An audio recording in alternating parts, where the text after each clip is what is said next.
আসসালামু আলাইকুম রহমতুল্লাহ ওবরাকাতুহু। আমি জাহিদ ফ্রান্সের রাঞ্চ শহর থেকে আপনাদের সবাইকে 5 মিনিট টকে সাদর আমন্ত্রণ। আজকে যে বিষয় নিয়ে কথা বলবো সেটি হচ্ছে ভারতের কেন্দ্রীয় যুদ্ধমন্ত্রী রাজনাথ সিং এর একটি প্রচ্ছন্ন হুমকি প্রসঙ্গে।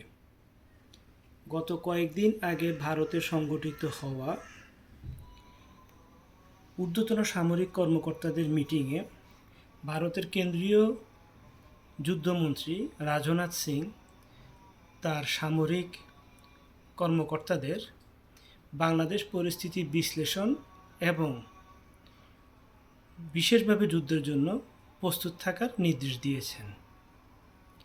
বিষয়টি মিডিয়াতে বিভিন্ন জায়গায় টক শোতে আলোচনার বিষয়ে পরিণত হয়েছে।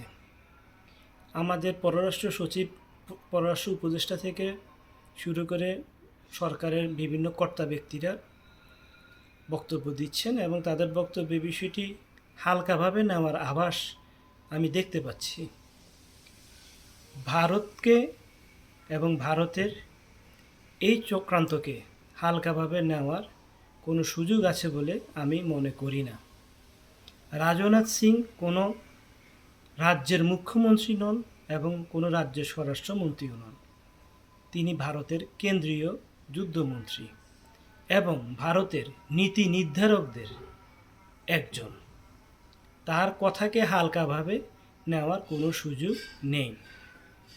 তিনি প্রসঙ্গত বলেছেন তার সামরিক উপদেষ্টাদেরকে ইউক্রেন এবং রাশিয়া এবং গাজা ইসরায়েল যুদ্ধের বিষয়ে নজর রাখতে।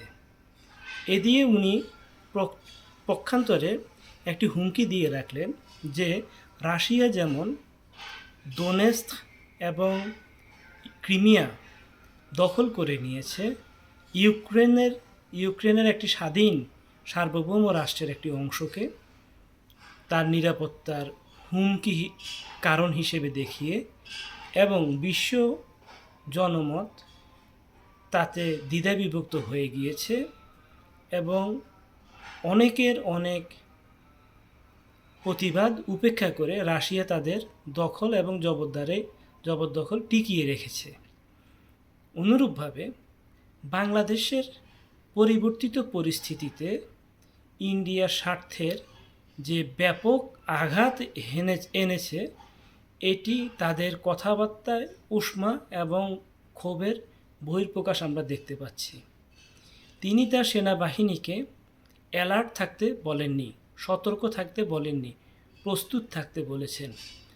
বাংলায় প্রস্তুত এবং সতর্ক দুটো আলাদা শব্দ। সতর্কের পরবর্তী অবস্থা প্রস্তুতি নিতে হয়। যে কোনো বিষয়ে প্রথমে সতর্ক হতে হয়, তারপর প্রস্তুতি নিতে হয়। তিনি তার সামরিক কর্মকর্তাদেরকে যুদ্ধের প্রস্তুতি নিতে বলেছেন। আমি আমার ক্ষুদ্র জ্ঞানে যতটুকু পরামর্শ বা বলার প্রয়োজন মনে করি তা হচ্ছে, বাংলাদেশের সামরিক বাহিনীকে এই হুমকিকে প্রচ্ছন্নভাবে বা হালকাভাবে নেওয়ার কোনো সুযোগ নেই। তাদেরকেও একটি পাল্টা বিবৃতি দিতে হবে। আমরা আমাদের 17 কোটি মানুষ, দেশপ্রেমিক জনতা ভারতের যে কোনো আগ্রাসনকে রুখে দেওয়ার জন্য প্রস্তুত এবং আমাদের এই প্রস্তুতির বিষয়টিও তাদেরকে জানানো প্রয়োজন। এই জানানোটা আন্তর্জাতিক পর্যায়েও আমাদেরকে বিভিন্ন মহলে যেখানে যেখানে জানানো প্রয়োজন আমাদের ইনফর্ম করতে হবে। কেননা ভারত অলরেডি আমাদেরকে একটি হুমকি দিয়ে রেখেছে। কিছুদিন পূর্বে তারা বন্যার পানি দিয়ে বাংলার মানুষকে ডুবিয়েছে। এখন বর্তমানে তারা যুদ্ধের হুমকি দিচ্ছে। আমরা একটি স্বাধীন সার্বভৌম দেশ, এটার পরিচয় আমাদেরকে দিতে হবে কথার মাধ্যমে, কর্মের মাধ্যমে এবং পলিসি মেকিংয়ের মাধ্যমে। আমি আশা করি বর্তমানে যে অন্তর্বর্তীকালীন উপদেষ্টা মণ্ডলী সরকার রয়েছে, তারা দেশের স্বার্থে জনগণের নিরাপত্তার বিষয়ে দূরদর্শী চিন্তা করবেন এবং ভারতের যুদ্ধমন্ত্রীর এই বক্তব্যের এগেনিস্টে একটি কড়া প্রতিবাদ এবং বক্তব্য দিবেন। সবাইকে অসংখ্য ধন্যবাদ। আসসালামু আলাইকুম ওয়া রাহমাতুল্লাহ।